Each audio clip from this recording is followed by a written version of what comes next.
ಇದೇ ರೀತಿಯ ಉದ್ಯೋಗ ಮಾಹಿತಿಗಳಿಗೆ ಚಾನಲ್ನ ಸಬ್ಸ್ಕ್ರೈಬ್ ಮಾಡ್ಕೊಳ್ಳಿ.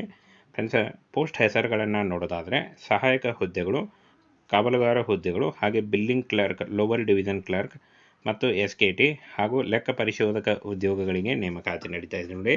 ಸಂಪೂರ್ಣವಾಗಿ ಕಾಯಂ ಉದ್ಯೋಗಗಳು ಹಾಗೆ ಸರ್ಕಾರಿ ಉದ್ಯೋಗಗಳಾಗಿರ್ತವೆ. ಈ ಒಂದು ಹುದ್ದೆಗಳು ಸಂಪೂರ್ಣವಾಗಿ ಸರ್ಕಾರಿ ಉದ್ಯೋಗಗಳಾಗಿರ್ತವೆ. ಹಾಗೆ ಕರ್ನಾಟಕದಿಂದ ಬೋತ್ ಮೇಲ್ ಆ್ಯಂಡ್ ಫಿಮೇಲ್, ಪುರುಷ ಮತ್ತು ಮಹಿಳಾ ಅಭ್ಯರ್ಥಿಗಳು ಇಬ್ಬರು ಅರ್ಜಿಗಳನ್ನು ಸಲ್ಲಿಸಬಹುದು. ಇನ್ನು ಸಹಾಯಕ ವಾಚ್ಮೆನ್ 22 ಹುದ್ದೆಗಳಿದ್ದಾವೆ. ಬಿಲ್ಲಿಂಗ್ ಕ್ಲರ್ಕ್ LDC 22 ಹುದ್ದೆಗಳು, SKT 3 ಹುದ್ದೆಗಳು, ಲೇಖಕ 5 ಹುದ್ದೆಗಳಿದ್ದಾವೆ ನೋಡಿ. ಆಯ್ಕೆ ಮಾಡಿಕೊಂಡು ಅರ್ಜಿಗಳನ್ನು ಸಲ್ಲಿಸಿ. ಇನ್ನು ಅಪ್ಲಿಕೇಶನ್ ಮೋಡು ಆನ್ಲೈನ್ ಅಥವಾ ಆಫ್ಲೈನ್ ಎರಡೂ ಕಡೆಯಿಂದ ನೀವು ಅರ್ಜಿಗಳನ್ನು ಸಲ್ಲಿಸಬಹುದು. ಯಾವುದು ಬೇಕಾದರೂ ನೀವು ಅರ್ಜಿಗಳನ್ನು ಸಲ್ಲಿಸಿ, ಆನ್ಲೈನ್ ಮೂಲಕ ಅರ್ಜಿ ಸಲ್ಲಿಸಿ. ಹಾಗೇನು ಫ್ರೆಂಡ್ಸ್, ಯಾರು ಅರ್ಜಿಗಳನ್ನ ಸಲ್ಲಿಸಬಹುದು ಅಂತ ನೋಡೋದಾದರೆ ಅಖಿಲ ಭಾರತದಿಂದ ಗಂಡು ಮತ್ತು ಹೆಣ್ಣು ಯಾರು ಬೇಕಾದರೂ ಅರ್ಜಿಗಳನ್ನು ಸಲ್ಲಿಸಬಹುದು. ಇನ್ನು ಉದ್ಯೋಗ ಸ್ಥಳ ಮತ್ತು ಪರೀಕ್ಷಾ ಕೇಂದ್ರವನ್ನು ನೋಡೋದಾದರೆ ಭಾರತಾದ್ಯಂತ ನೇಮಕಾತಿ ಇರುತ್ತೆ. ಈ ಒಂದು ಹುದ್ದೆಗಳಿಗೆ ಕರ್ನಾಟಕ ಸೇರಿ ಭಾರತಾದ್ಯಂತ ನೇಮಕಾತಿ ಮಾಡಿಕೊಳ್ಳಲಾಗುತ್ತೆ. ಇನ್ನು ಪೇ ಸ್ಕೇಲು 11,000ದಿಂದ 44,000ವರೆಗೆ ಪರ್ ಮಂತ್ ಸ್ಯಾಲ್ರಿ ಆಗಿರುತ್ತೆ ನೋಡಿ. ಇದು ಕಾಯಂ ಕೂಡ ಆಗ್ತಾ ಹೋಗುತ್ತೆ, ಹಾಗೆ ಜಾಸ್ತಿ ಕೂಡ ಆಗ್ತಾ ಹೋಗುತ್ತೆ. ಫ್ರೆಂಡ್ಸ್, UR ಮತ್ತು ಸಾಮಾನ್ಯ OBC ಅಭ್ಯರ್ಥಿಗಳಿಗೆ ಯಾವುದೇ ರೀತಿಯ ಅರ್ಜಿ ಶುಲ್ಕ ಇರುವುದಿಲ್ಲ.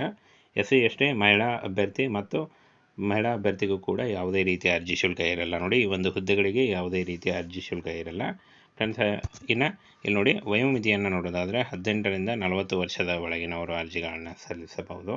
OBC ಅಭ್ಯರ್ಥಿಗಳಿಗೆ 18ರಿಂದ 43, ಇನ್ನು SC ST ಅಭ್ಯರ್ಥಿಗಳಿಗೆ 18ರಿಂದ 45 ವರ್ಷದ ಒಳಗಿನವರು ಅರ್ಜಿಗಳನ್ನು ಫ್ರೆಂಡ್ಸ್, ಇನ್ನು OBC ಅಭ್ಯರ್ಥಿಗಳಿಗೆ 3 ವರ್ಷ ಮತ್ತು SC ST ಅಭ್ಯರ್ಥಿಗಳಿಗೆ 5 ವರ್ಷಗಳ ವಯೋಮಿತಿ ಸಡಿಲಿಕೆ ಕೂಡ ಇರುತ್ತೆ. ಇನ್ನು ಫ್ರೆಂಡ್ಸ್, ಈ ಒಂದು ಹುದ್ದೆಗಳಿಗೆ ಏನು ಒಂದು ದಾಖಲೆ ಬೇಕಾಗುತ್ತೆ ಅರ್ಜಿ ಸಲ್ಲಿಸುವಾಗ ಅಂತ ನೋಡೋದಾದರೆ ಆನ್ಲೈನ್ ಮೂಲಕ ಅರ್ಜಿ ಸಲ್ಲಿಸುವಾಗ ಒಂದು ಫೋಟೋ ಬೇಕಾಗುತ್ತೆ. ಲೈಟ್ ಬ್ಯಾಕ್ಗ್ರೌಂಡ್ ಇರುವಂಥ ಒಂದು ಪಾಸ್ಪೋರ್ಟ್ ಇರುತ್ತೆ, ಫೋಟೋ ಬೇಕಾಗುತ್ತೆ. ಇನ್ನು ಶೈಕ್ಷಣಿಕ ಪ್ರಮಾಣ ಪತ್ರ 8ನೇ ತರಗತಿ ಅಥವಾ 10ನೇ ತರಗತಿ, ಜಾತಿ ಪ್ರಮಾಣ ಪತ್ರ, ನಿವಾಸ ಪ್ರಮಾಣ ಪತ್ರ ಮತ್ತು ಆಧಾರ್ ಕಾರ್ಡ್ ಬೇಕಾಗುತ್ತೆ. ಇಲ್ಲಿ ನೋಡಿ, ಲಿಖಿತ ಪರೀಕ್ಷೆ, ಡಾಕ್ಯುಮೆಂಟ್ ಪರಿಶೀಲನೆ ಮತ್ತು ಸಂದರ್ಶನ ನಡೆಸಿ ಅಂತಿಮ ಅರ್ಹತೆಯ ಮೂಲಕ ಆಯ್ಕೆಯನ್ನು ಮಾಡಿಕೊಳ್ಳಲಾಗುತ್ತೆ. SLC PUC ಪಾಸಾದಂಥ ಅಭ್ಯರ್ಥಿಗಳು ಅರ್ಜಿಗಳನ್ನು ಸಲ್ಲಿಸಬಹುದು. SLC ಮತ್ತು PUC ಕೇಳಿದ್ದಾರೆ.